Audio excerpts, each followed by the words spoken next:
Tumayo at tayo po muna ay manalangin. Sige po.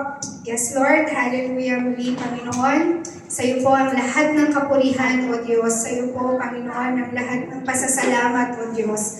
Hallelujah. Salamat, Panginoon, for the privilege, Panginoon, na kami, Panginoon, ay makapagpuri sa iyo. Kami ay makaawit, Panginoon ko sa inyo. Salamat, Panginoon, for your presence tonight, Panginoon. Thank you for the Holy Spirit, Panginoon, that you filled us, Panginoon. Hallelujah, Jesus. Salamat, Panginoon, sa gabing ito, Panginoon, that we are celebrating once again, O God, your goodness, your faithfulness, Panginoon. We are here because of your goodness, Panginoon, sa mga buhay po ng bawat isa sa amin, Panginoon. Muli, Panginoon, salamat po, Panginoon, sa hinanda mo, na salita mo para sa amin, O God. Lord, muli, ako po ay inyong ibaba, Panginoon, and be exalted, Panginoon, once again in your word, Panginoon ko. Lord, may your word, Panginoon, magamit mo muli, Panginoon, na kami, Panginoon, ay mapalakas, Panginoon, patuloy na magkaroon, Panginoon, ng pag-asa, Panginoon, ng encouragement, Panginoon, sa bawat araw po ng buhay po namin.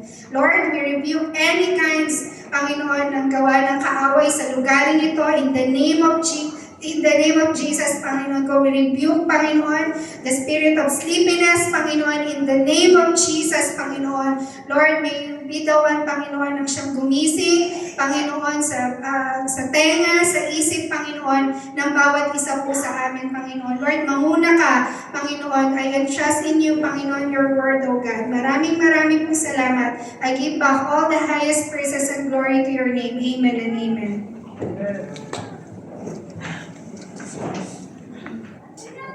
Amen. So, napakita na po yung title ng ating pong message for tonight. It's about triumph over doubts. Amen. So, doubts.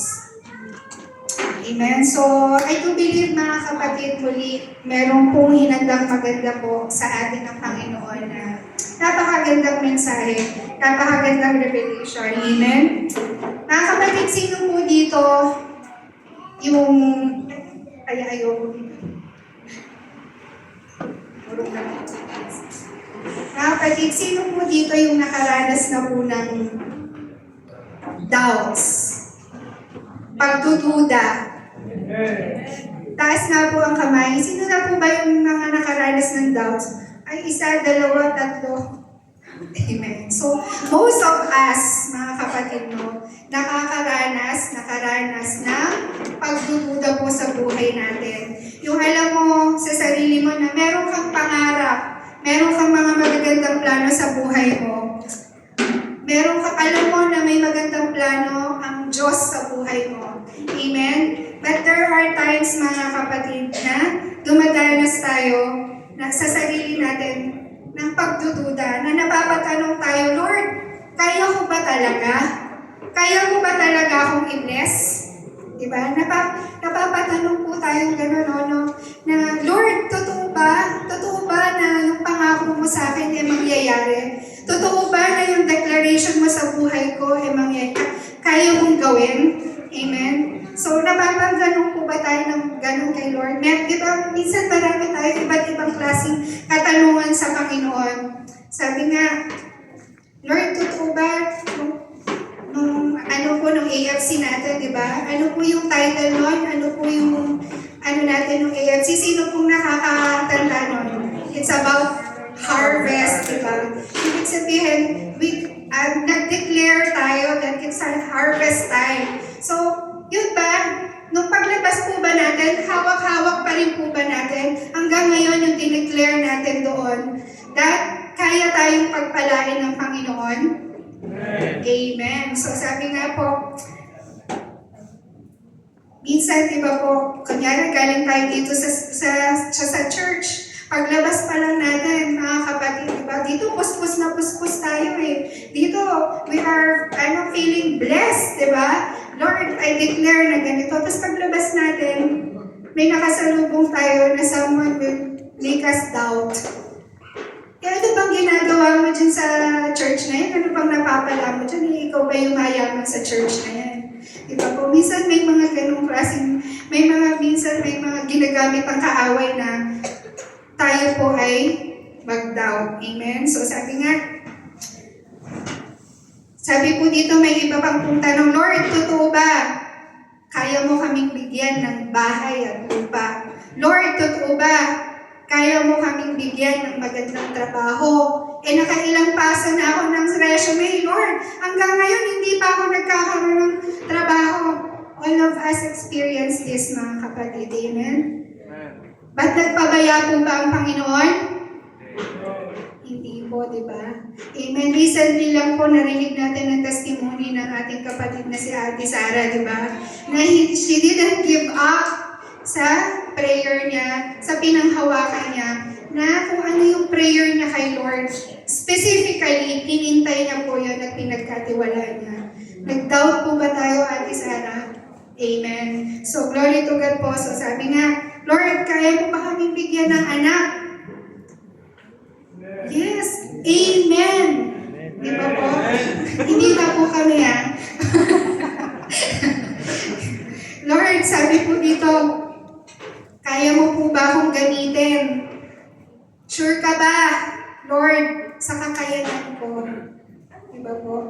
Minsan ako po bilang ginagamit na po ako dito sa panambahan. Madalas may gagamitin ako. Parang, Lord, sure ka ba na ako po talaga yung ginagamit mo? Kasi parang, until now, kapag ginagamit po ako, nag-aaral po ako ng salita ng Panginoon, lagi ako napapatanong sa Lord, Lord, sure ka ba na ginagamit mo yung buhay ko? Kasi I know that every one of us is not worthy sa paggamit ko ng Lord. Amen? So sabi nga, Lord, meron din po bang katanungan na, Lord, ngayon ba na binigay ko yung buhay ko sa iyo? Totoo ba na magiging maayos ang buhay ko? Totoo ba na matutupad po talaga yung mga pangarap ko? Amen? Lahat po tayo mga kapatid, may kanya-kanya tayong pinagdadaanang doubts. Amen? Marami tayong mga tanong sa Panginoon kung mangyayari nga po ba yung mabubuting bagay sa buhay po natin. Many of us po mga kapatid, or most of us, thinks that doubt is negative. Feeling po natin, kapag tayo po ay nagda-doubt, tayo po ay sobrang makasalanan, di ba po? Sobrang na-convict yung puso natin naku, nagda-doubt ako, sabi, masama mag-doubt. Yes, mga kapatid, doubting po is negative, mga kapatid. But it doesn't mean na tayo po ay kailangan, hindi po natin kailangan isipin na tayo po ay makasalanan because that's the reality of our life. Amen? Na may mga pagkakataon sa buhay po natin na daraan po tayo ng mga pagdududa po sa buhay natin. Amen? So sabi nga, doubting is negative, but we have to face the reality na minsan dumaraan po tayo sa ganon, sa ating pong mga sarili. But we don't need to feel bad if you are experiencing doubts in your life. You don't need to feel bad if you can't see God's promises in your life sa ngayon. Because ang Panginoon po ay mabuti, ang Panginoon po ay tapat. Amen? That kung ngayon po, hindi natin nararanasan, hindi natin na-experience yung, Lord, sabi mo, ganito yung pangako mo sa akin, but until now, hindi ko nararanasan. But we have to, sabi nga, we have to persevere. We have to keep trusting the Lord. Amen? Sabi nga, magkaroon man tayo ng doubt sa buhay natin, we will not dwell in there. Amen? We will not stay in there, mga kapatid. Dadaanan lang natin, pero hindi po tayo mag-i-stay. Hindi po tayo tatambay doon sa doubt na yun. Amen? Still mananaig yung paniniwala natin at pananampalataya po natin sa Panginoon. Before po mga kapatid, nung nagsisimula pa lang po ako sa aking pananampalataya, ang thinking ko po noon, yung mga tao sa Bible na ginagamit, Amen. Nababasa po natin, di ba? Iba't ibang katauhan po sa Bible. Ang akala ko po na mga kapatid, yung mga tao na may matindi ng paglilingkod sa Lord na ginagamit sa Bible, hindi na nag-waver yung kanilang faith. Amen. Akala ko po before, they are confident enough to do what God has called them to do. But as I go along mga kapatid sa aking pong pananampalataya sa Panginoon, nalaman ko rin na sila din po pala nakakaranas din po pala ng doubts. Amen? Sabi nga, one person sa Bible na nag-doubt, sino po? Sino po yung alam natin na nag-doubt? Si Moses, di ba po? Si Moses sa Old Testament, nagkaroon po siya ng pagdududa. Nung sinabi na Moses, gagamitin ko yung buhay mo, gagamitin kita. Di ba po? Ano po sabi niya, Lord, bakit ako? Hindi ako marunong magsalita. Bubulol-bulol na ako. Bakit hindi na lang si Aaron? Di ba? Sabi niya, bakit ako? Hindi naman ako magaling. So sabi ng Panginoon, hindi ko naman kailangan yung kagalingan mo. Sabi ng Panginoon, ang kailangan ko na ibigay mo yung buhay mo sa akin, maging available yung buhay mo. So nag-doubt, di ba po, nandun ang doubt na ni Moses, di ba po? So, amen. Amen. So, sino pa po? Sino pa po? Sa katauhan pa po nino? Sino pa po? Si Abraham, di ba po? Si Sarah, nag-doubt din po sila, si Jeremiah. Amen, nakaranas din po sila ng pagda-doubt. Even si Peter, they are just some people in the Bible na nakaranas po ng mga doubts po sa buhay nila. Amen? So, sabi po, may nabasa po ako mga kapatid na ang doubt po pala is the first step on the road to believe. Amen. Ulitin nga po natin, first road to believe. To believe. Amen. Sabi po, ito daw po yung unang hakbang po. Upang upang ang isang tao, ang isang anak ng Diyos ay muling maniwala sa kayang gawin ng Diyos sa buhay natin. Amen. Tanong po mga kapatid, naniniwala po ba tayo na ang pangako ng Diyos po sa atin ay mangyayari sa buhay natin? Amen. Naniniwala po ba tayo na ang pangako ng Diyos sa buhay natin ay tapat? Amen. Amen. So sabi nga, meron po ba tayong mga panalangin, kapatid, na hanggang ngayon hindi pa nabibigay ng Panginoon? Amen. Amen. Meron pa rin, di ba? Pero patuloy po ba tayong naniniwala at nananampalataya na ito po ay kayang ibigay ng Panginoon? Amen. Amen. Amen. So sabi nga, nakakaramdaman po tayo ng doubt, mga kapatid. Sabi po, this is an opportunity and initial step of faith for you to believe that God is still up to do something and God is still doing something and doing something greater in your life. Amen? So remember, church, that doubt is always be there, lalo na po as we are doing many things in the Lord. Napapansin po ba natin na habang tayo po ay lumalalim, habang tayo po ay busy para kay Lord, minsan mas dumadanas po tayo ng mga pagsubok, di ba? Dumadanas po tayo ng, Lord, bakit ko nararanasan to? Amen? Bakit ko kailangan maranasan to? Bakit ko kailangan pagdaanan to? And minsan yung enemy sa labas, nakatambay nandun. Wala siya dito. Pero ang enemy nandun, like a roaring lion, waiting, di ba? Para tayo ay i-devour yung panghinaan yung loob natin, di ba po? Paglabas mo dito, sabi ko kanina, we are very blessed. But then, yung enemy naghihintay sa labas na gusto tayong sakmalin, di ba? Para tayo ay panghinaan, para tayo ay subukin. But glory to God po mga kapatid, no? Dahil tayo po ay binabantayan palagi ng Panginoon. Tayo po palagi ay sinasamahan ng Panginoon. Amen? Sabi nga po ng ating pastor, sabi po ng ating mga pastor, di ba? Sabi po lahat ng mga tumatayo dito, maniwala po kayo na kayang ibigay ng Lord yung desire ng puso nyo. Amen? So sabi nga,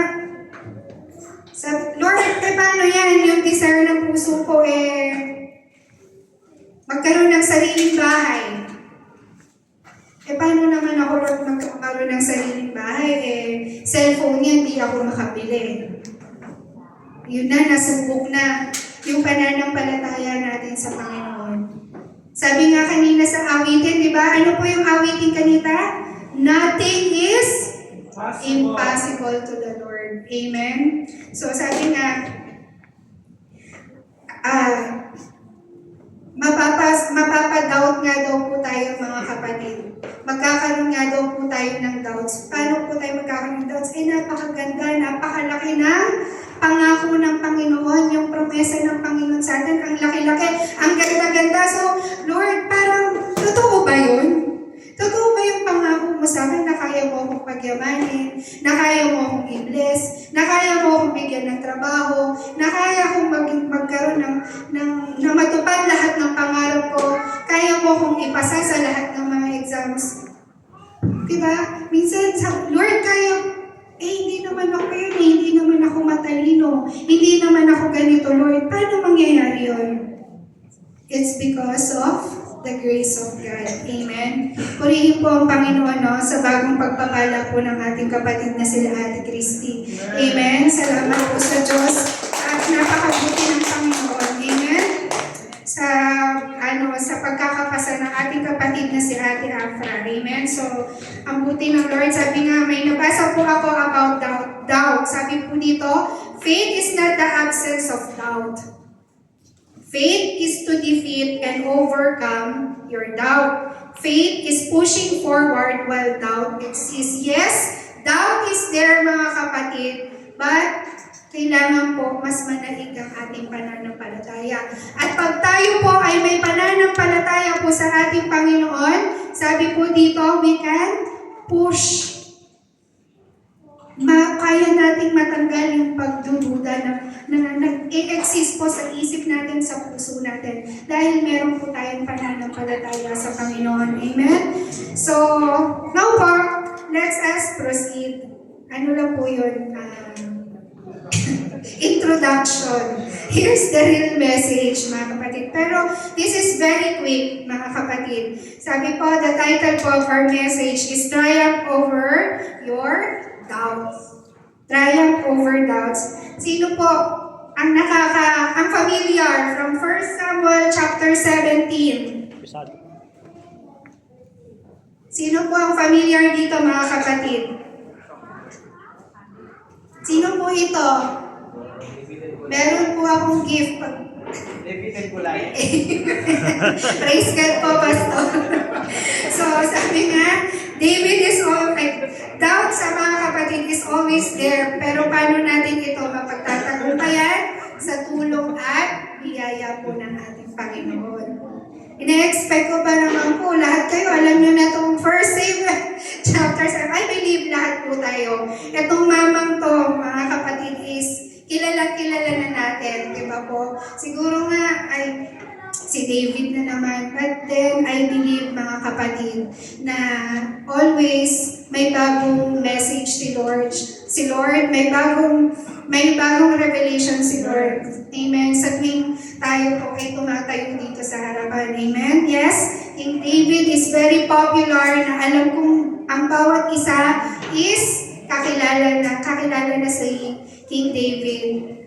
Si King David po, mas nag-ano siya sa akin na siya yung ni-reveal ng Lord sa akin. Nung kami po ay nag-couples night, ang Kuya Emil ay pagtawang-tawa ko dahil ang couple daw po ng David is si Goliath. So, amen. So sabi ko, meron palang kadahilanan kasi ito pala yung in-impress ng Lord sa buhay ko na nais niyang ibigay kong mensahe tonight. Amen. So, for us po, dito, alam po natin na ang story po ng ni David is he was anointed little boy. Amen? That time, natalo niya. Ang kwento po nito is natalo niya si Goliath. Yes?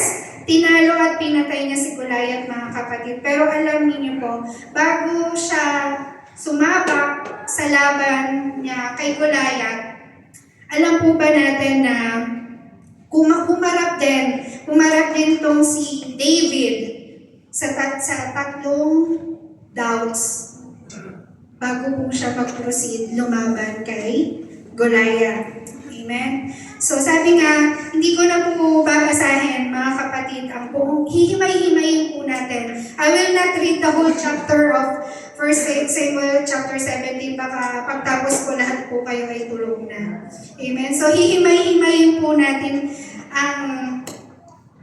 ang pag-aaral po nito. Amen? So sabi po, according po sa Bible, makikita po natin na itong si Goliath is dinescribe as sobrang tangkad.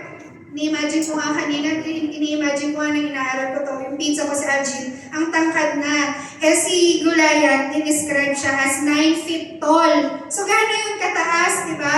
Sobrang laki, di ba? Sila Kuya Paulo, ilang ng height nyo. So imagine 9 feet tall kung gano'n kalaki si Goliath. Amen? At alam po ninyo, ano po yung ginagawa ni Goliath? Kung si Goliath, napaka-bully niya to eh.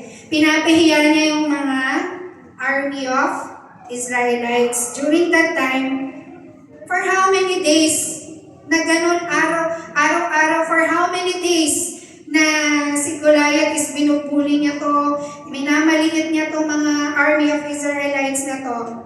How many days? Sino pong nakakaalam? For 40 days and 40 nights. Naku, meron pa naman po akong pag-give sa inyo. So, sabi po, 40 days of your life, mga kapatid. Kaya niyo po yun? 40 days of your life, 40 days, may nangbubuli sa'yo, may nangmamaliit sa'yo, may nang-aasar sa'yo, may nananakot sa'yo. Kaya po ba natin yun? Kaya po natin? Walang sumasagot, Pastor. Amen. So, hindi natin kaya, di ba? Ako po personally, hindi ko kaya yun. Araw-araw, mamaliitin ka. Araw-araw, sasaktan yung damdamin mo. Araw-araw, tatakutin ka. Di ba po?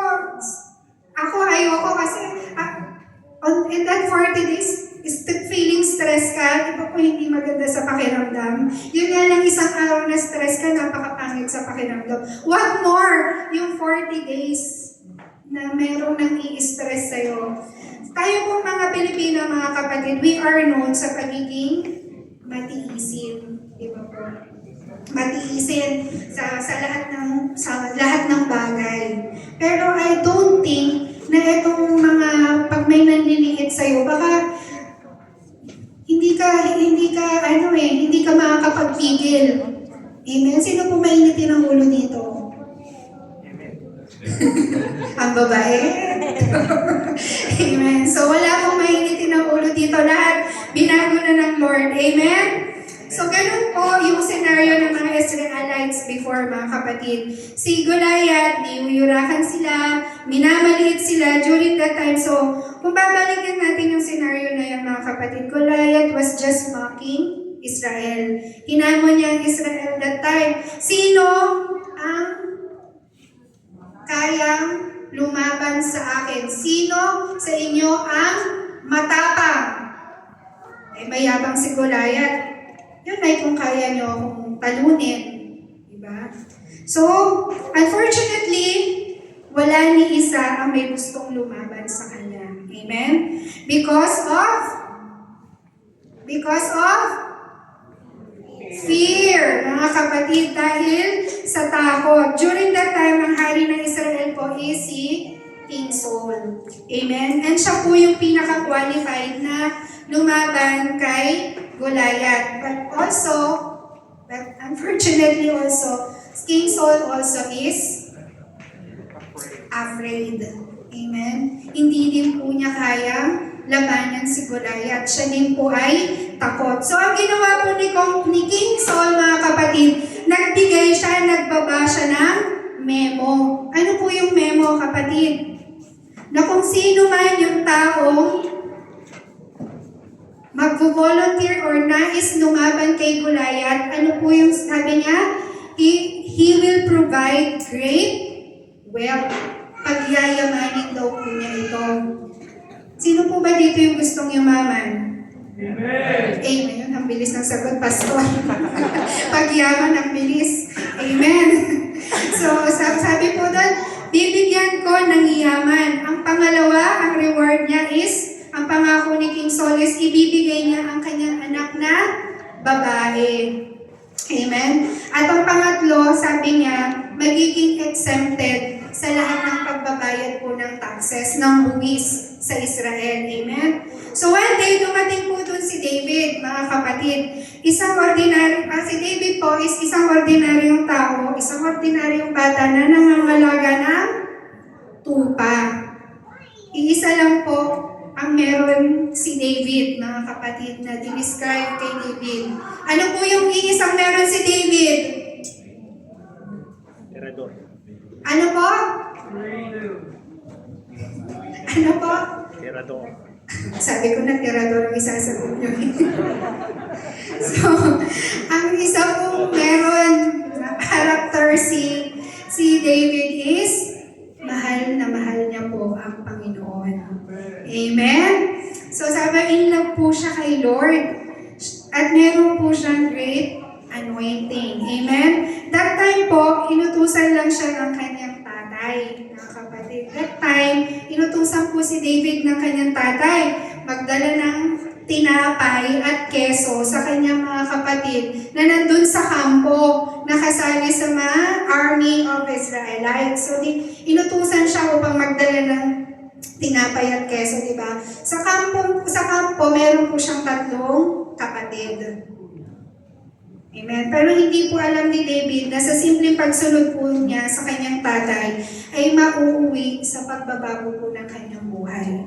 Amen. So, David obeyed his father. Ang aga nag-ready ni David. Ang aga niyang hinabilin yung kanyang mga tupa. Di ba po? Inanda na niya yung tinapay, keso, tapos pumunta na siya doon sa camp para dalhin yung pinadala ng kanyang tatay. Amen? Doon po sa camp, sabi po dito, in verse, ito po si King David, yes. Amen. So let's read po in verse 17, chapter 17, 20 to 21. Early in the morning, David left the flock in the care of a shepherd, loaded up and set out as Jesse had directed. He reached the camp as the army was going out to its battle positions, shouting the war cry. Israel and the Philistines were drawing up their lines, facing each other. So nakita po natin dito, mga kapatid, na nung na-reach niya po yung camp, hinanap niya po yung kanyang mga kapatid. Amen? So, but then, nadatnan niya yung mga armies na, ano pong ginagawa? Nag-i-ensayo. Di ba po? Naghahanda. Amen? Nagpa-practice sila, nagsasanay po sila. In verse 23, mga kapatid, sabi po dito, as he was talking with them, Goliath, the Philistine champion from Gath, stepped out from his line and shouted his usual defiance, and David heard it.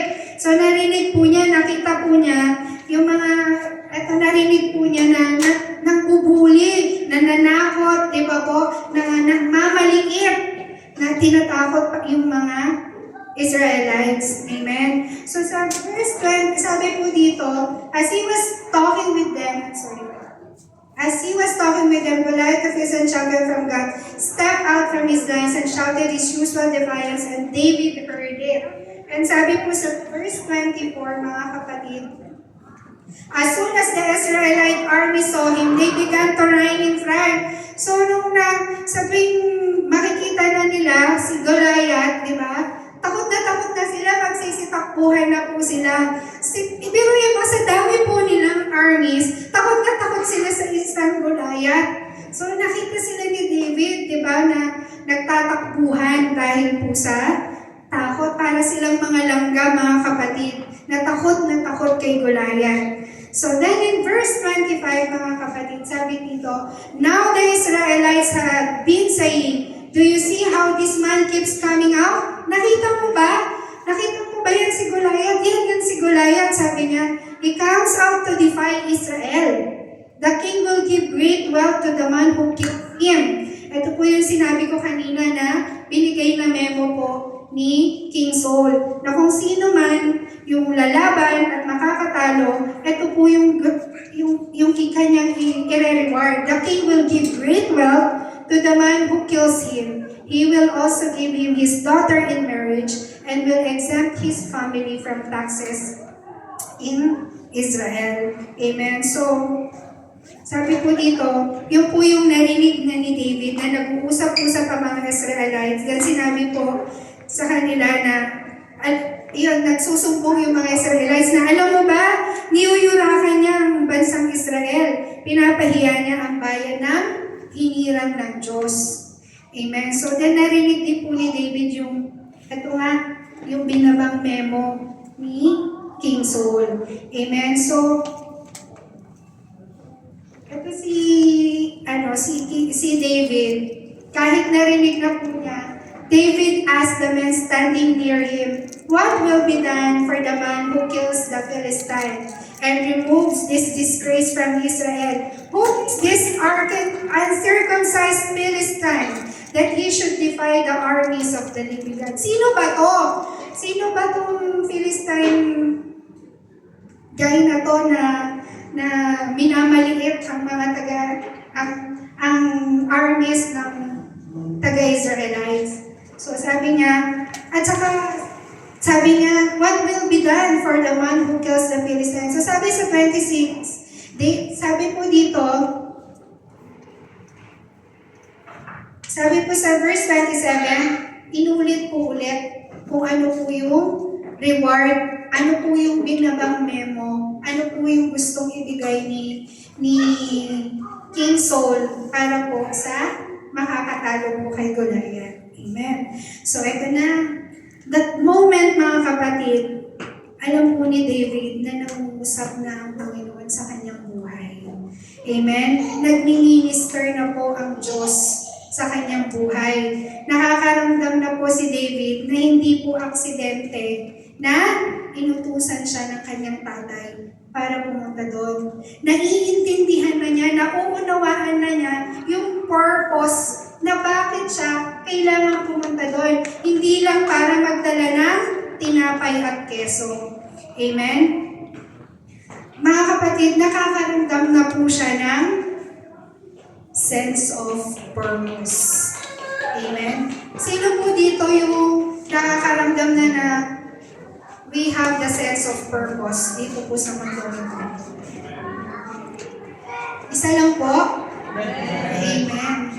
So lahat po tayo, di ba? Binibigyan po tayo ng Panginoon ng sense of purpose, katulad po ni David. Amen. So nakaramdam po siya ng sense of purpose.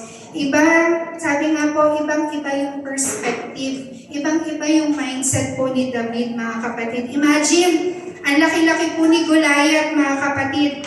Ang laki-laki ng kakaharapin niyang Goliath. Amen? Pero yung mindset po ni David is magpagamit.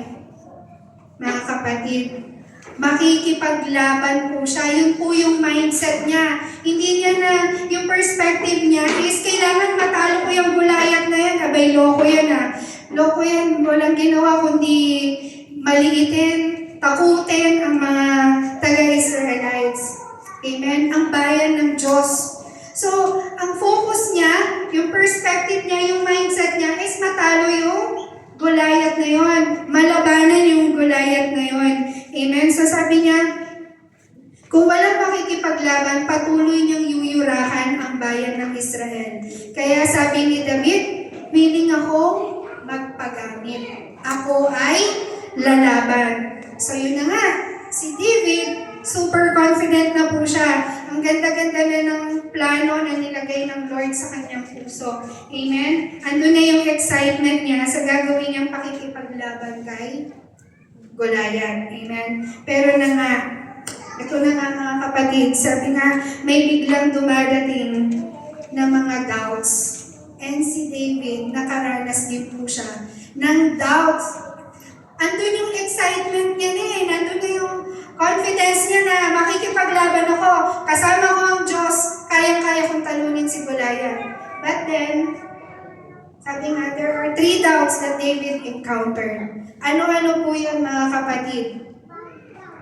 Diba po, sabi nga, ang ganda na ng plano, ang ganda na ng vision ni David, diba? Ang ganda na ng pangarap niya. But then, here comes the doubt mga kapatid. Ano po yung number 1 na kinaharap ni David na doubt?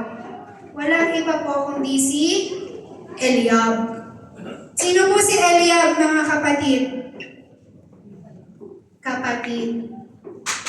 Panganay na kapatid po ni David, si Eliab. Imagine, yung sarili mong kapatid, siya yung naging isa sa doubts mo. Amen? Sabi nga po, si Eliab po ay kapatid na panganay ni David. Siya po ay kasama ng mga sundalo na nag-iensayo. In short, kasama po siya ng mga sundalo na nag-iensayo. In short, kasama po siya sa mga tumatakbo at takot na takot kay Goliath. Amen? So sabi ko dito, habang ito si David porsigidong makipaglaban, sabi niya, hindi ako takot. Kasi meron akong assurance na kasama ko ang Diyos. Amen? Hindi niya ako iiwan. Pag-iingatan ako ng Panginoon. Amen?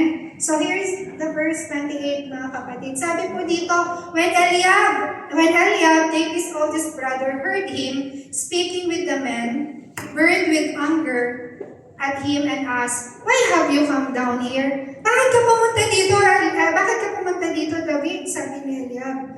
Bakit dito? And with whom did you leave those few sheep in the wilderness? So, di ba po si David is shepherd po siya. Tagapangalaga po siya ng tupa. So sabi ng kapatid niya, sinong nag-aalaga ng mga tupa ngayon doon? Iniwan mo sila. Di walang nag-aalaga ng tupa doon. So sabi niya, I know how conceited you are. I know how conceited you are and how wicked your heart is. You came down only to watch the battle. Ouch, di ba po? Sabihan ka ba naman, kapatid mo? I know how conceited. I know kung gaano ka kayabang. I know how wicked your heart. I know kung gaano kasama ang ugali mo. Ouch, di ba? Ang sakit-sakit po nun, di ba? Pag galing po yun sa kapatid po natin, di ba? Lalo na sa di ba po, dahil kapatid natin, kamag-anak natin. Very painful po yun, amen? Masakit, yes, sa ibang tao. Masakit din po marinig yun sa ibang tao. But then, kapatid niya, amen, yung nagsabi, so, that's painful, amen? So, sabi nga, nagalit si Eliab, mga kapatid, sa kung ano yung ginawa po ni David. Amen? So, dito pa lang, mga kapatid, pwede nang ma-frustrate si David. Pwede na siyang ma-discourage, di ba mga kapatid? Pwede na siyang ma-out of focus sa gusto niyong gawin, sa gustong ipagawa ng Panginoon sa Kanya. Amen? Sa buhay po ba natin, may kakilala po ba tayong Eliab sa buhay natin? Meron po bang Eliab sa buhay natin, mga kapatid? Ay, meron. Meron po. Actually, mga kapatid, hindi po talaga yan mawawala. Hindi po nawawala ang Eliab sa buhay po natin. But the thing is, paano po natin sila i-handle? Amen? Paano tayo makikita po natin kung gaano kaganda nag-respond si David sa sitwasyong ito. So sabi nga niya,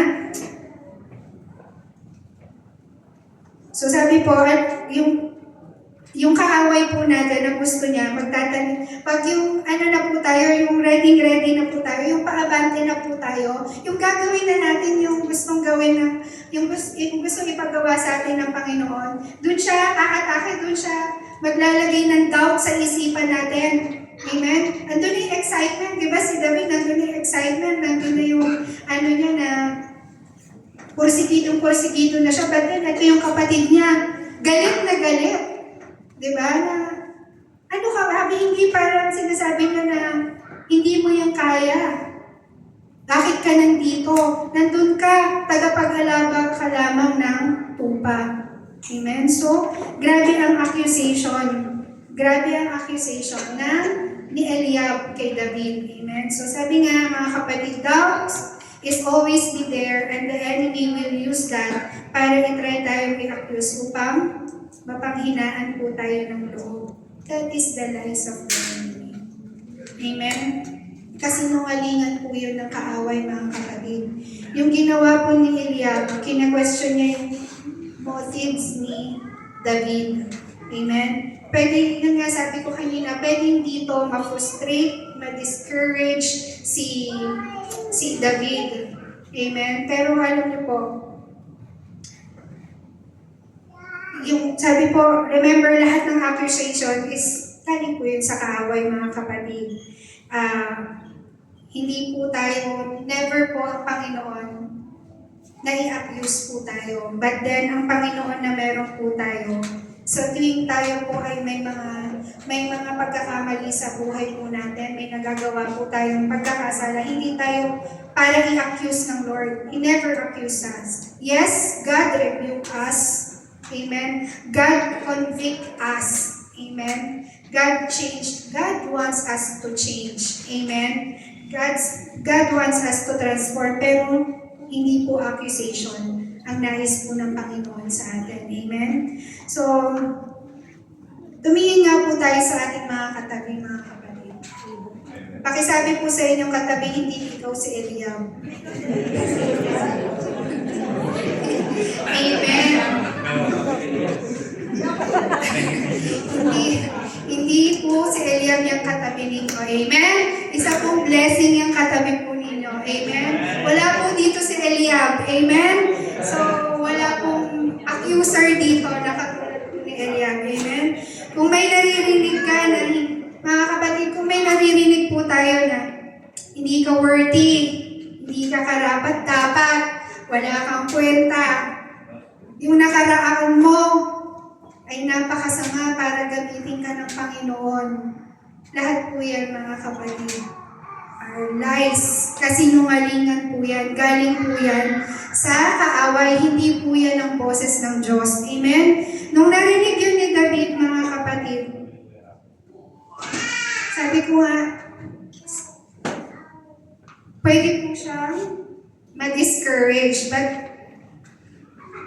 sabi po, ito po yung naging respond ni David. Tignan niyo po kung gaano po kaganda yung respond ni David. Sabi po, "Now what have I done?" said David, "Can I even speak?" Then verse 30 sabi niya, this is the very good na respond ni David. Sabi po niya, he then turned away to someone else and brought up the same matter, and the man answered him as before. So sabi dito, hindi kinailangan ni David i-depensa yung kanyang sarili. Amen? After niya pong sabihin yun, sabi po dito, ano pong ginawa ni David?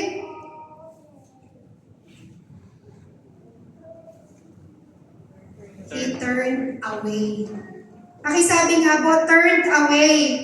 Turn away. Amen? So ano ang ginawa po ni David sa kapila ng accusation sa kanya?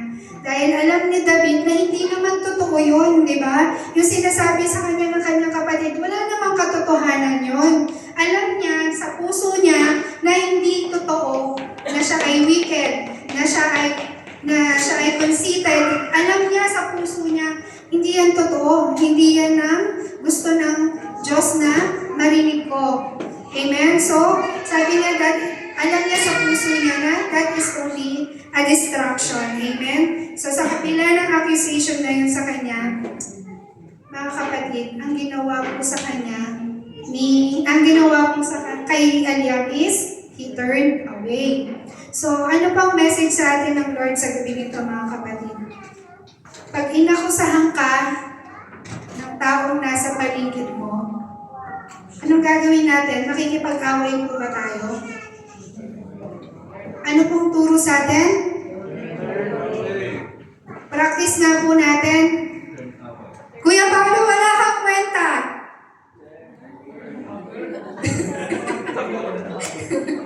Diba? Just smile. Sabi nga, just smile and turn away. Because why? Hindi po yung totoo. Amen?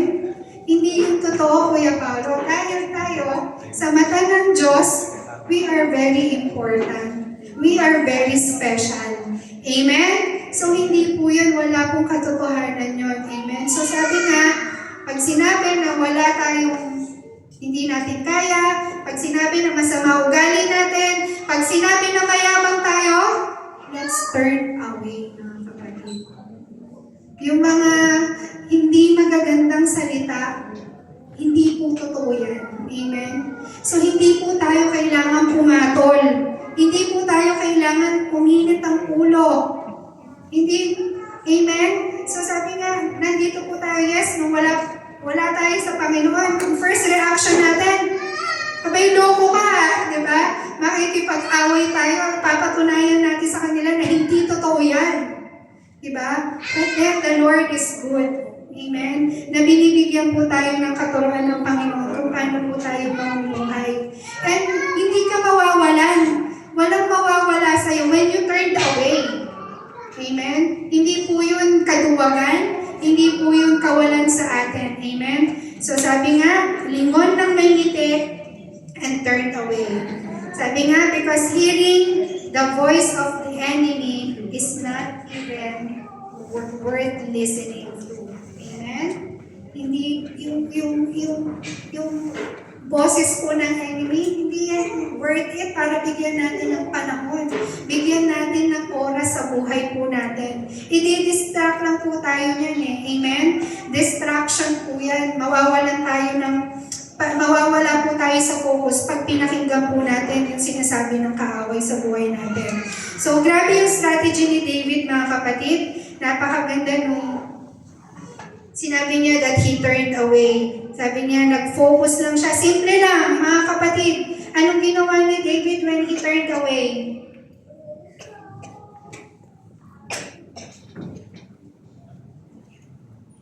Babalik po ako.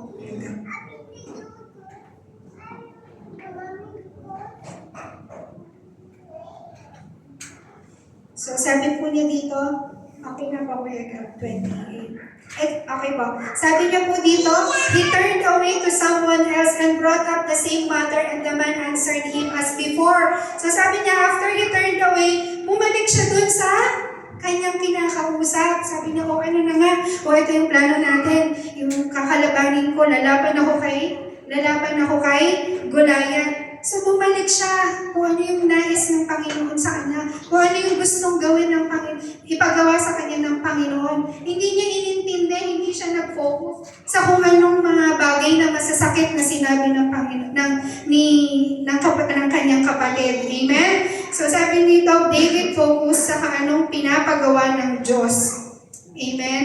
Hindi niya pinansin yung mga accusation ng kanyang kapatid. Amen? Sabi nga mga kapatid, pahiyain mo ang iyong kaaway. Amen? At sino yung kaaway mo? Yung hindi mo papansinin? Sino po yung number one kaaway natin? Sino po yung sinungaling sa buhay natin? Si Satan, mga kapatid. So sabi, huwag mong i-entertain ka, kapatid, kapag may mga negatibo, may mga hindi magagandang salita, may mga distractions para mawala ka sa focus, mga kapatid. Sabi, huwag daw po natin i-entertain. Talikuran po natin agad, but mag-focus po tayo sa kung anong gusto ng Panginoon sa atin. Amen? Because sabi nga, hindi na natin kailangan patunayan ng sarili natin. Because why? Jesus has already approved us. In-approve na tayo ng Lord. Bakit pa tayo babalik doon? Mga kapatid na ikaw ay masama, ikaw ay mayabang, ikaw ay maarte, ikaw ay hindi magaling. Hindi na po yun. na po yan ng Lord. May approval na po tayo sa mata ng Panginoon. Amen? Naniniwala po ba tayo doon?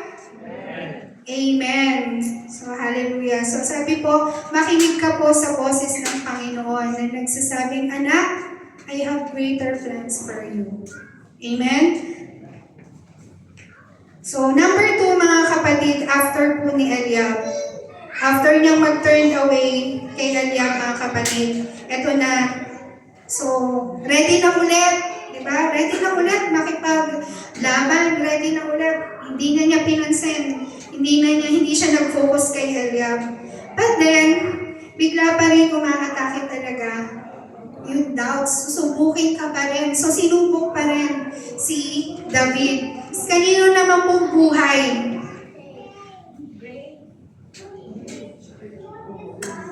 Si King Saul. Amen. Una si Eliab, pangalawa po si King Saul. So sabi niya, eto, ready na siya. So sa pamamagitan po ni King Saul, eto, umatake po yung second doubt. Sabi ko nga po kanina, si King Saul po, siya po yung unang hari ng Israel. Yung si King Saul po may final say kung ano ang gagawin, anong strategy, kung sino man ang magvo-volunteer na makikipaglaban kay Goliath. So siya yung, kahit na may mag-volunteer, still siya pa rin yung magbibigay ng strategy, siya pa rin yung magbibigay ng instruction because he is king. So sabi po in verse 31, mga kapatid, sabi po dito, what David said was overheard and reported to Saul, and Saul sent for him. Dati na po palang uso ang marites. Na marites po agad kay King Saul na gustong makipaglaban, na siya yung lalaban kay Goliath. So take note po, yung po si Saul, dahil qualified siya na makipaglaban, dahil siya po ay hari. Pero hindi nga, dahil po siya ay takot, hindi po siya yung nakipaglaban. So meaning, mga kapatid, being King Saul, mataas po yung expectation ni King Saul sa kung sino yung taong makikipaglaban kay Goliath. Sabi po sa Bible, excited si Saul. Andun yung excitement niya, ini-imagine niya, nung nalaman niya na may lalaban na kay Goliath, nandun yung excitement niya. Andun yung pag-i-imagine niya na, naku, siguro yung lalaban kay Goliath matipuno. Kasing laki ni Goliath. Mga 6 packs din siguro yung lalaban, di ba? Yun yung imagination niya. Ay masayang-masaya si King Saul. Kasi nga, sabi niya, na meron ng warrior na lalaban kay Goliath. So, dati po, yung description po ng kanilang tuluyan sa camp is tent. Yung tent po nila is wala pong bintana. So, ang nakikita lang po niya nung papunta na po nung nandun na si David, yung yung anino lang. So, narinig niya si David, sabi niya, David said to Saul, let no one lose heart on account of this Philistine. Your servant will go and fight him. So, sabi niya, nung narinig niya to, lalo siyang na-excite. Wow, ang tapang-tapang naman itong warrior na to, sabi niya. Lalo siyang na-excite. Lalo siyang na-excite na makita kung sino itong David na to, na kung sinong lalaban. So, masaya siya. Eto na, nung lumabas na siya sa tent niya, nangyari na po yung expectation versus reality. Yung excitement niya, napalitan po ng pagkadismaya. Sabi niya, bakit ang liit naman ito? Sabi niya gano'n. Ang liit naman ito. Sabi niya, paano ka lalaban? So sabi niya, in verse 33, sabi niya, Saul replied, you are not able to go out against the Philistine. Ang sakit po, di ba? Ikaw sabihan ka, excited ka sa gusto mong gawin. Pero sabi niya, Joanne, sabi niya, you are not able. Ano pong mararamdaman mo? At Sarah, you are not able. Diba? Parang, ay talaga. Sabi po dito, you are only a young man. Bata ka lang, sabi niya. And he has been a warrior from his youth. Si Goliath, warrior na siya. Di ba? Warrior na siya nung simula pa lamang nung bata siya. Amen. So, sabi niya, you are not able. Hindi ko kaya. Bata ka lang. So, iba po, kung tayo po yun, kung tayo po yung makakarinig nun, it's painful, di ba po? May kurot po sa ating puso. Amen. But sabi po dito, Amen. Sabi po ni Saul kay David, ito po yung sinabi ni Saul sa verse 33, sabi niya, tinignan siya ni Saul based sa kanyang kataingiang pisikal. Si Goliath, sabi niya, expert yan, pagtatawanan ka lang, aapakan ka lang yan. Sino po yung may pangarap dito, mga kapatid? Yung may gustong-gusto kang marating. Yung meron kang gustong-gusto na, excited ka na gawin yon para sa buhay mo. But then, merong taong magsasabi sa'yo, hindi mo yan kaya, yan lang yung natapos mo eh. Hindi mo yan kaya, ang hina mo eh. Hindi mo yan kaya, sakitin ka. Diba po?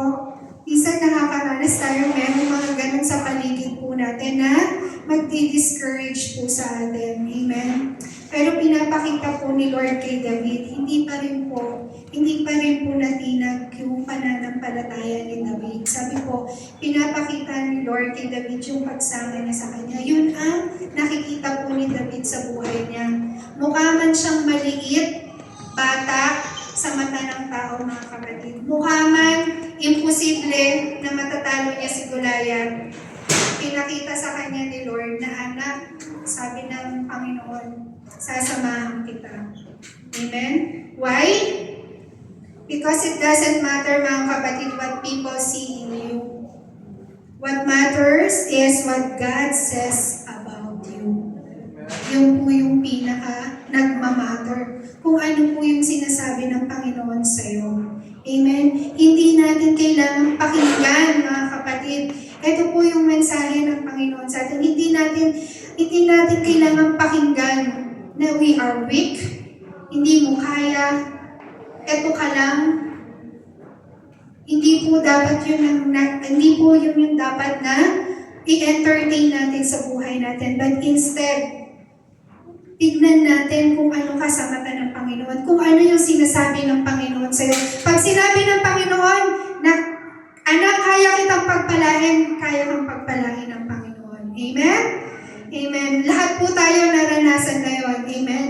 Nagduda man tayo, but then at the end of the day, ipapakita ng Diyos sa buhay natin how amazing He is, how faithful He is sa buhay po natin. Amen? So, ano pong uli yung respond ni David in verse 34 to 37, mga kapatid. Sabi po dito, but David said to Saul, your servant has been keeping his father's sheep. Sabi niya dito, King Saul, ako po yung tagapangalaga ng mga tupa ng aking tatay.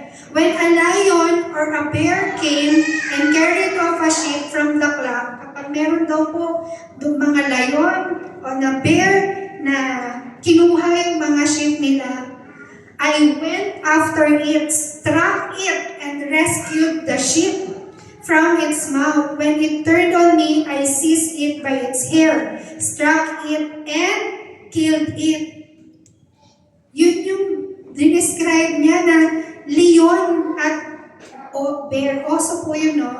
Oso. Imagine that, leon at oso, kinaya niya talunin. Kinaya niyang patayin, mga kapatid. So sabi dito, in verse 36, tutuloy ko lang po ang pagbasa. Your servant has killed both the lion and the bear. This uncircumcised Philistine will be like one of them. because he has defied the armies of the living God. The Lord who rescued me from the paw of the lion and the paw of the bear will rescue me from the hand of this Philistine. So Saul said to David, "Go, and the Lord be with you." Amen. So pinatunayan ni David, nag-testify siya, kung kaya akong iligtas ng Panginoon ko sa kamay ng mga leon at ng mga osong to, kayang-kaya din akong tulungan ng Panginoon ko na matalo si Goliath. And finally, si Saul is na-convinced because alam ni Saul na kasama niya, dineclare niya kung sino ang kakakasama niya, ang Panginoong Jesus. Then ang sabi ni Saul kay David, "Go, and the Lord be with you." Amen? So napaka-sarap pong marinig, no, na sa pananampalataya po natin, we can convince, we can testify the goodness of the Lord sa buhay natin. Yes, it is impossible kung tayo lang, mga kapatid. But then, when we testify the goodness of the Lord sa buhay natin, sa kahinaan natin, sa walang kakayahan natin, the Lord is our strength. The Lord is our present help sa buhay po natin. Amen? Ganun po kabuti ang Panginoon sa buhay po ni David. Amen? So, binasbas, andun po yung basbas ni King Saul. Sabi niya, "Go!"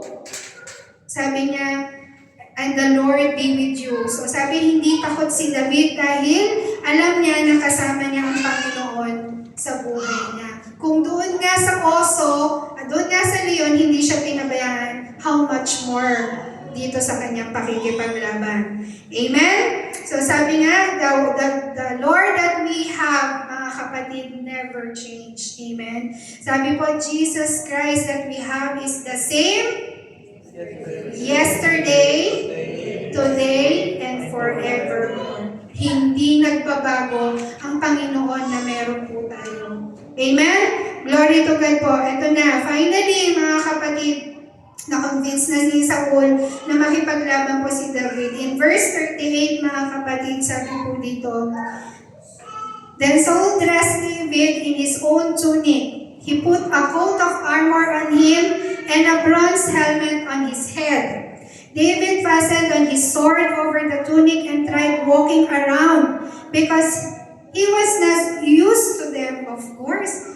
Si David ba naman, bata, ang liit ng katawan. Pinasuot ba naman tong armor, pang-armor, di ba? Yung pang-army, at syempre bigat na bigat naman si David. Hindi na ngayon makakilos si David. Paano na siya lalaban? Amen? So sabi niya, "I cannot go in this," he said to Saul, "because I am not used to them." So he took them off. Tinanggal daw po ito ni David. Amen. So meaning church, mga kapatid, sabi po dito, kung may mga doubts po tayo sa ating buhay, and ready na natin itong kaharapin, yung mga batas na to, yung challenges ng buhay natin, mga kapatid, ang gamitin po natin ay kung ano lamang po ang binigay ng Lord sa atin. Kung ano po yung binigay lamang, yung binigay sa atin ng Lord sa atin, we have to be contented. Kailangan pagyamanin daw po natin kung ano po yung ibinigay ng Lord sa atin. Huwag nating ipilit daw po, mga kapatid, sa ating sarili ang isang lugar, ang isang bagay na hindi ka naman para doon. Amen? Mas magagamit po yung mga potentials na meron po tayo pag walang conflicts, mga kapatid, pag hindi po complicated. Naniniwala po ba tayo doon? Amen? Pag walang conflicts, pag hindi complicated, mas nagagamit po yung mga kakayanan po natin. Amen? So in short, mga kapatid, huwag natin hanapin ang mga bagay na wala po sa atin. Amen? Focus po tayo sa kung anong meron po tayo.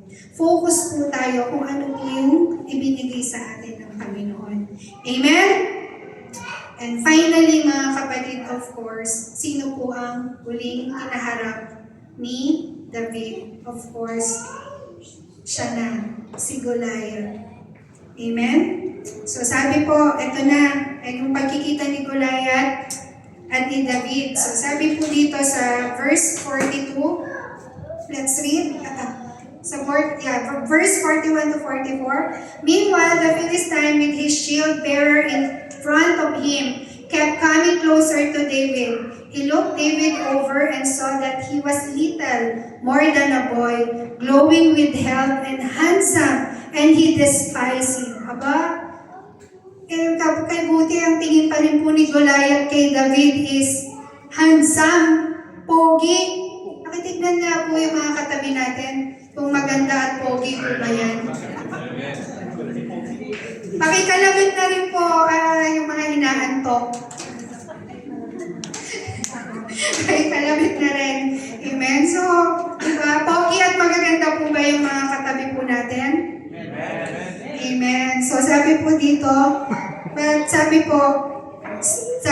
kahit nga daw po ikaw ay pogi na, maganda, nadi-despise pa rin. Amen. Ganun yung ginawa ni Goliath kay David. Amen. So sabi niya, he looked David over and saw that he was only a boy, ruddy and handsome, and he despised him. So sabi nga niya, kahit pala gwapo at maganda ka na, nade-despise pa rin, minamaliit pa rin po. So in verse 43, mga kapatid, sabi po dito, he said to David, am I a dog? Sabi niya, that you come at me with sticks? Aso ba ako? Nang dala-dala mo lang sa akin stick. Sabi niya ganon. And the Philistine cursed David by his gods. Come here, he said, and I'll give your flesh to the birds and the wild animals. So, grabe pa rin yung insult na ginagawa ni Goliath kay David, di ba? So, sabi po dito, si Goliath po, sabi niya, he said to Goliath says to David, amen. So, nasabi ko na po, si Goliath po, mga kapatid, ang expertise niya, ano pong expertise ni Goliath? Paghawak ng spear, yung espada. Diba? Yun po yung expertise niya. Si David naman po, ang weapon niya is? Tirador. Yung slingshot, di ba po? Yun naman po yung expertise niya. So, pag espada po yung sandata mo, di ba? Pag espada, kailangan mo umatake, papalapit, di ba po? Pero yung kapag tirador, ano naman po kailangan natin gawin, mga kapatid? Malayo. Lalayo tayo, di-distance, di ba?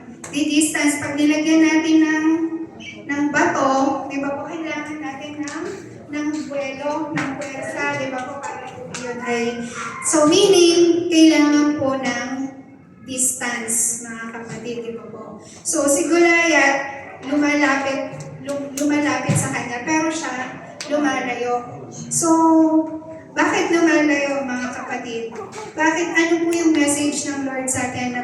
Sabi dito, kailangan distance, di ba? Minsan po, mga kapatid, sa buhay po natin, mga kapatid, hindi kailangan lagi tayong pasugod. Amen?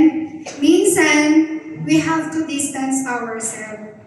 Amen? Kailangan, mga kapatid, na yung mga distraction po sa buhay natin, katulad po ng sinabi ko kanina, hindi po natin po laging ine-entertain. Amen? Hindi po natin laging kailangan damdamin, mga kapatid. Hindi po tayo laging pasugod. Katulad po ni David, siya po ay dumistansya, mga kapatid. Sabi po, alalahanin natin na kasama natin ang Diyos sa bawat laban ng ating buhay. Then, we have to use yung potentials po natin, yung gifts po natin, yung talents po na binigay sa atin ng Panginoon sa bawat battles po ng buhay natin. Lagi po natin tatandaan na ang Panginoong Jesus po ay kasama po natin. Amen? So afterwards, mga kapatid, sabi po dito, David, sa pag-distance niya, di ba, kung meron siya ng screenshot niya, sabi niya, David shot him. Saan? Sa kanyang forehead. In one instant. Ano pong nangyari kay Goliath? Siya po ay bumagsak at namatay. Amen? Glory to God po. Bakit mga kapatid? Dahil po ba ito sa gana ng kalakasan ni David? Hindi po, di ba? All throughout mga kapatid, ang focus ni David is kasama niya ang Panginoon sa kanyang buhay. Sa ilang doubts na pinagdaanan niya, nakaranas siya ng accusations, siya ay minaliit, siya ay tinignan na wala siyang kakayanan. But then, his focus is with the Lord. Amen? Hindi niya kinalimutan kung ano ang pangako ng Panginoon sa kanya. Because David is so in love with the Lord. Amen?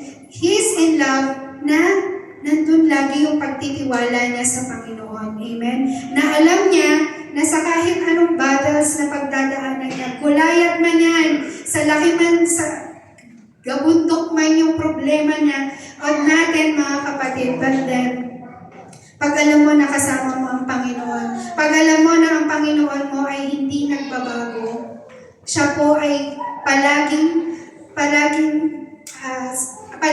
parehas na Panginoon sa bawat araw ng buhay po natin. We will not be distracted. Amen. Yes, sabi ko nga, it's normal to be in doubt mga kapatid, but don't stay in there. Do not dwell in there. Always still, sabi nga katulad po ni David, siya po ay nag-focus po sa ating pong Panginoong Jesus. Amen? Sabi nga, and always remember in every battles in our life, mga kapatid, hindi po natin kailangan po i-entertain. Hindi po tayo kailangan laging sumugod. Hindi po kailangan laging uminit ang ulo natin. What happened, mga kapatid, before I close, what happened din sa bansa natin ngayon? Nakikita po ba natin kung gaano po kagulo yung bansa natin ngayon? Diba po? And that's because of what? Because of accusations, because of this, dahil sinabi mo ganito, dahil ginawa mo to, Ano yung nakikita natin ginagawa nila? Diba? Sila po ay nagpapatulan. Lahat in-entertain. So what is happening? Nagkakagulo. Who is affected? All of us. Amen? So ganun po, ang paalala po sa ating ng Panginoong Jesus ngayon, mga kapatid. Yes, we will encounter many things. Lalo po, mga kapatid, tayo po ay ginagamit sa panambahan, sa gawain ng Panginoon. The enemy will always try to distract us. But God wants us to remember, mga kapatid, let us focus in Him. Amen? Sabi nga, kapag yung dati po, example po ng Pastor Jojo po, yata yung sa message niya dati, yung tubig na punong-puno, di ba? Kapag hindi ka nag-focus, mauubos yung laman ng baso ngayon. Amen? Dahil hindi ka focus. Nakatingin ka sa kung kani-kanino. Amen? Pinakikinggan mo kung ano yung mga negative sa paligid mo. No, hindi yun ang design ng Lord po sa atin. Amen? God wants us to focus in Him. Amen? Sabi nga, hindi worthy, hindi mahalaga kung ano yung sinasabi ng enemy sa atin. Ang mahalaga is kung ano ang sinasabi ng Panginoon sa atin. Amen?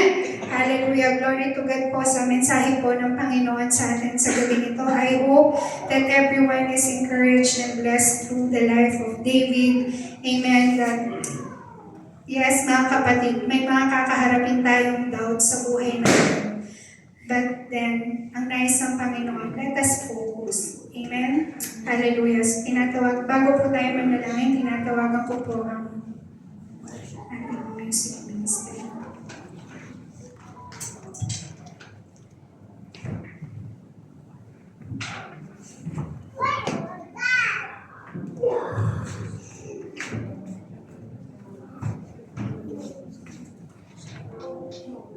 Mga kapatid, let us all stand po. And let us sing po. And let us make this a prayer. Let us sing Walang Mahirap Sa'yo. Truly, no? Walang mahirap po sa ating Panginoon. Katulad po ni David, di ba po? Wala siyang tinignang hirap sa gustong, sa nais niyang gawin, sa pagsunod niya sa Panginoon, sa pagsunod niya sa nais gawin ng Panginoon sa buhay niya. You just focus and know na walang mahirap sa Panginoon kung nakatingin tayo sa Panginoon. Amen? Hallelujah. Let us declare this song.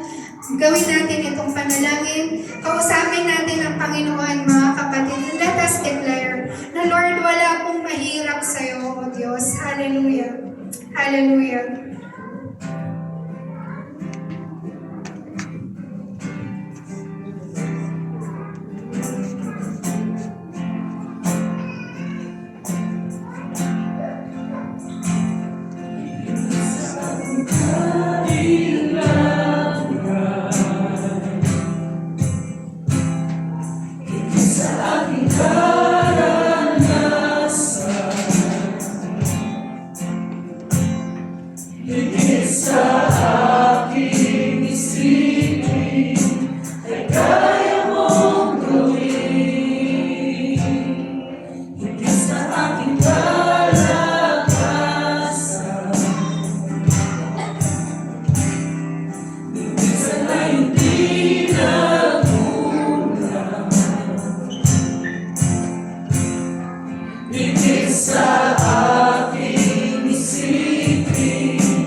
Diyos na walang mahirap, Panginoon. Ikaw ang aming Diyos, Panginoon, na walang imposible na kaya mong gawin para sa iyong mga anak, O Lord. Hallelujah, hallelujah, yes, O God. Hallelujah, meron ng mga gulayat sa buhay po namin, Panginoon. Meron ng mga doubts, Panginoon, na pagdaraanan namin, Panginoon. Hallelujah, Panginoon ko. Tulungan mo kami, O Diyos, na hindi po kami mag-dwell. Hindi po kami manatili, Panginoon, sa pagdududa, Panginoon ko. But Lord, patuloy maitaas, patuloy palagi po, Panginoon, makita namin na Ikaw ay mabuti, na Ikaw, Panginoon, ang Diyos, Panginoon, ng himala, na Ikaw ang Diyos na napakabuti, na tapat, Panginoon, magpakailanman sa buhay namin. Hallelujah, hallelujah, Lord. Nakikita mo po ang buhay ng bawat isa po sa amin. Nakikita mo po ang puso, Panginoon, ng bawat isa. Ano yung mga dinidesire, Panginoon, ng puso, ng buhay po, Panginoon, ng inyong mga anak, Lord. Ito po ay katagpuin mo in the name of Jesus, Panginoon ko. At sa tuwing kami, Panginoon, ay nanghihina, Panginoon, tulungan mo kaming maging malakas. Patuloy mo kaming tulungan na laging mag-focus, Panginoon, sa inyo.